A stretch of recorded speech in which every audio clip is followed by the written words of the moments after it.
박근혜 정부 때 이루어졌던 경기가 활성화됐죠. 그리고 또 경기 활성화에 따라서 사실은 인허가도 많이 증가가 됐고, 따라서 공급 과잉의 논란들이 사실 시작되는 시점이었었거든요. 그래서 이 보시게 되면 박근혜 정부 말기에 11.3 대책해서 분양가 시장 규제를 하는 이후에 사실은 그 가격이 좀 안정되는, 제가 이쪽에서 설명을 드리기가 잘 안 되는 것 같은데.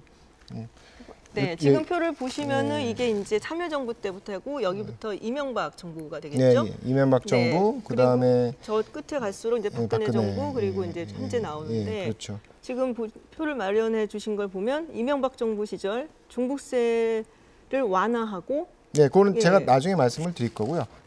그 박근혜 정부가 끝나는 시기쯤에서는 사실은 공급 과잉 논란이 시작되는 시점이었어가지고 안정화 추세를 이제 만들어내는 그런 구도였는데, 이 보시면은 문재인 정부가 시작되자마자 이 실거래가의 급등세가 시작되는 그런 경향성을 읽으실 수가 있습니다. 그래서 이 시점이 이제 문재인 정부가 시작이 되는 건데, 여러 가지 정책의 발표, 또 그다음에 그 서울시에 있어서의 어떤 개발에 대한 논란, 이런 거에 따라서 시세에 따른 그런 그 추세의 움직임은 굉장히 굴곡이 있었던 것처럼 얘기를 하지만, 실제로 실거래가의 움직임을 보시면 굉장히 급격하게 지속적으로 올라가는 추세였거든요. 그래서 그럼 이미 박근혜 정부 때부터 시작을 했던 거네요? 올라가는 지속의 추세는? 아니요, 꼭 그렇게 볼 수는 없죠. 보시게 되면 이 문재인 정부가 시작되는 않아요? 시점이 이 시점이거든요. 이 시점부터 근데 이미 이제 이때부터 올라가기 시작을 했잖아요.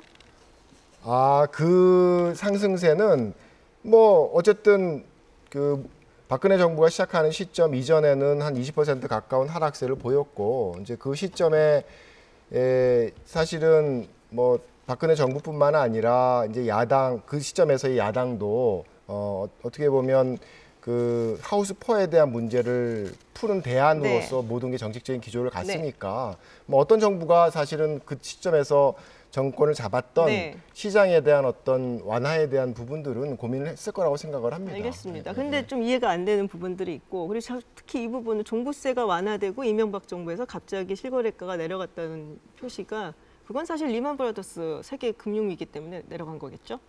그렇죠. 알겠습니다. 완화에 따라서 내려갔다는 얘기는 아니고요. 근데 이렇게 표시를 해놓으셔갖고 그거를 강조를 하시는 건가? 그래서 잠시 여쭤봤고요. 최 소장님 보시기에는 어떻습니까? 저는 이제 기저 효과가 굉장히 크다고 봅니다. 박근혜 정부에 사실 2014년 연말에 빚내서 집사라는 걸 추진하기 위해서 부동산 3법이라는 걸 추진시켰고, 그러니까 그 부동산 3법의 통과는 사실 정부는 할 수 있는 모든 수단을 다 동원해서 협조할 테니까 투기해라라는 신호였거든요. 그러면서 사실 그게 그 지방 시장에 대해서 신호를 준 게 아니라 강남과 서울에 대해서 신호를 준 거였어요.